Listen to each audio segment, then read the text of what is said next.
दोस्तों, मैं आज फिर से क्लास 12th का बायोलॉजी के चैप्टर 3 को लेकर आए हैं। यह वीडियो पार्ट 3 है। हम लोग वीडियो पार्ट 3 में हम लोग देखेंगे। फर्स्ट टॉपिक है हम लोग का मेल रिप्रोडक्टिव ऑर्गन्स यानी मादा जनन अंग। मेल रिप्रोडक्टिव ऑर्गन्स में क्या क्या होते हैं इसको हम लोग देख लेते हैं।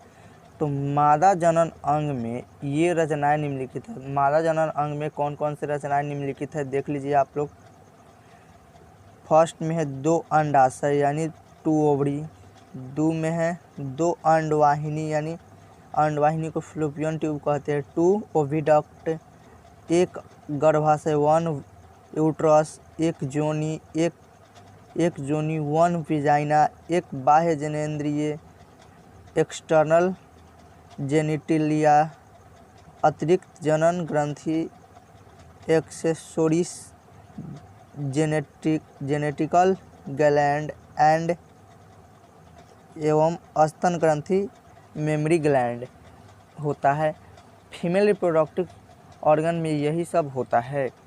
देखिए दोस्तों, अगर आप लोग बायोलॉजी पढ़ना चाहते हैं तो आप लोग कभी भी बायोलॉजी में शर्म वाली बात नहीं आना चाहिए। आप लोग को शर्म जहाँ आया या हंसी मजाक कभी भी बायोलॉजी में नहीं करना चाहिए।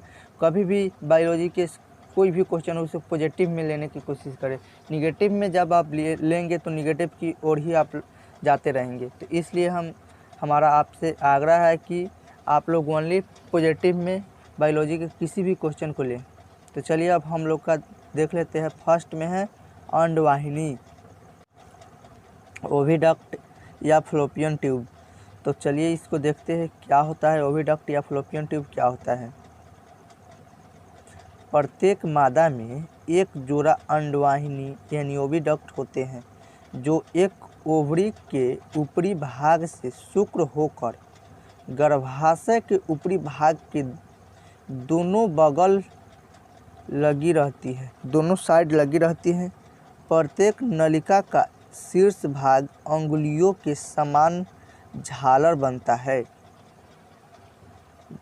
जो प्रत्येक नलिका होती है वह शीर्ष भाग अंगुलियों के समान झालर बनती है, जिसे फॉम्बड़ी हम लोग कहते हैं। उसे हम लोग फॉम्बड़ी कहते हैं। फॉम्बड़ी उसे हम लोग कहते हैं। अंडवाहिनी 12 सेंटीमीटर लंबी होती है। यह ऑब्जेक्टिव के लिए बहुत इम्पोर्टेंट है।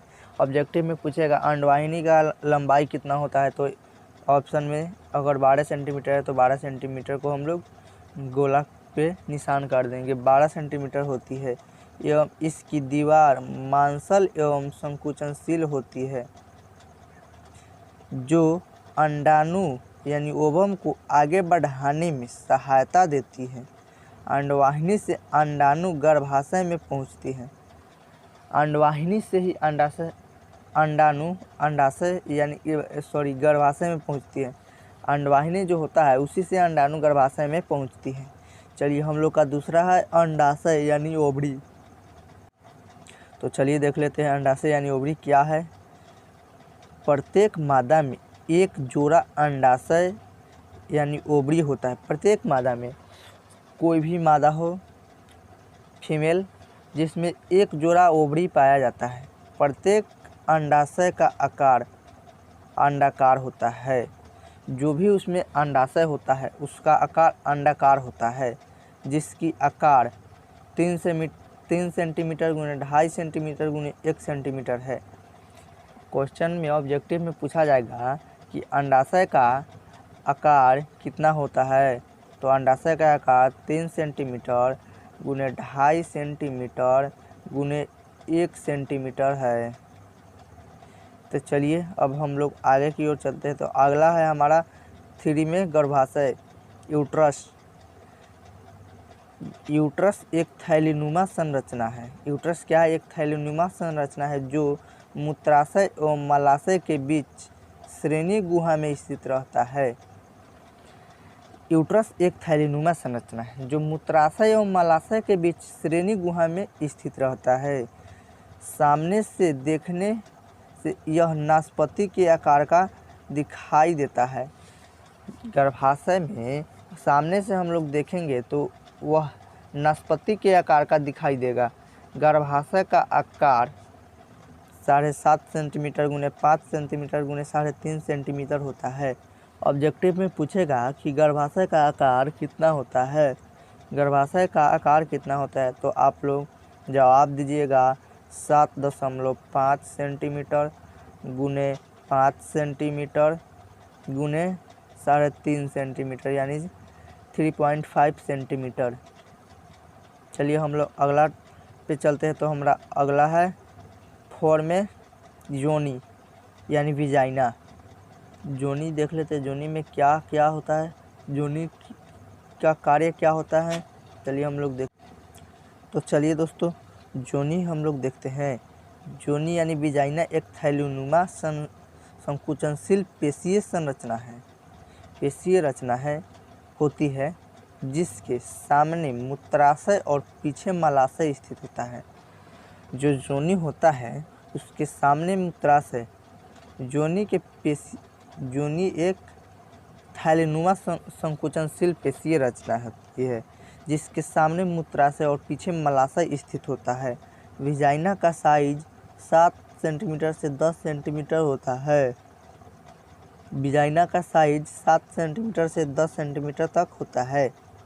विजाइना में कोई ग्रंथि नहीं होती है। क्वेश्चन में पूछेगा है विजाइना में कौन सा ग्रंथि होता है, तो ऑप्शन में अगर इनसे कोई नहीं तो कोई ग्रंथि पे आप लोग मार सकते हैं। विजाइना में कोई ग्रंथि नहीं होता है, यह बाहर एक छिद्र द्वारा खुलती है। विजाइना बाहर एक छिद्र द्वारा खुलती है जिसे हम लोग भग यानी बल्वा कहते हैं। बल्वा एक पतली नली झिल्लीदार यानी हाइमेन द्वारा ढकी रहती है, लेकिन कभी कभी अचानक चोट लगने से या अधिक शारीरिक परिश्रम करने से या अधिक दिनों तक खेलने से यह हाइमेन झिल्ली टूट जाती है। कोई भी फीमेल जब ज़्यादातर कार्य करेगी यानी काम करेगा या कोई ज़्यादातर मेहनत का काम होगा, जैसे साइकिल चलाना, साइकिलिंग जिसे हम लोग कहते हैं, साइकिलिंग करना, और उसके बाद जो मेहनत जो होता है, ज़्यादातर मेहनत करने से भी हाइमेन झिल्ली फट जाती है, या अत्यधिक दिन तक खेलने या खेल कूद से भी हाइमेन झिल्ली टूट जाती है या फट जाती है। तो चलिए अब हम लोग देखते हैं function of female reproductive organ, मादा जनन अंगों के कार्य। मादा जनन अंगों के कार्य क्या क्या होते हैं हम लोग देखते हैं। एक में है हमारा अंड जनन, ओओजेनेसिस, अंडों का निर्माण करना। ओओजेनेसिस का काम होता है अंडों का निर्माण करना। 2 में है मैथुन यानी सेक्स के समय विजाइना द्वारा स्पर्म को ग्रहण करना। मैथुन यानी सेक्स के समय विजाइना द्वारा स्पर्म को ग्रहण करना। 3 में है निषेचन के लिए उपयुक्त वातावरण प्रदान करना। और 4 में है फिम्बरी द्वारा अंडाणुओं को पकड़ना तथा यूट्रस यानी गर्भाशय में पहुंचाना।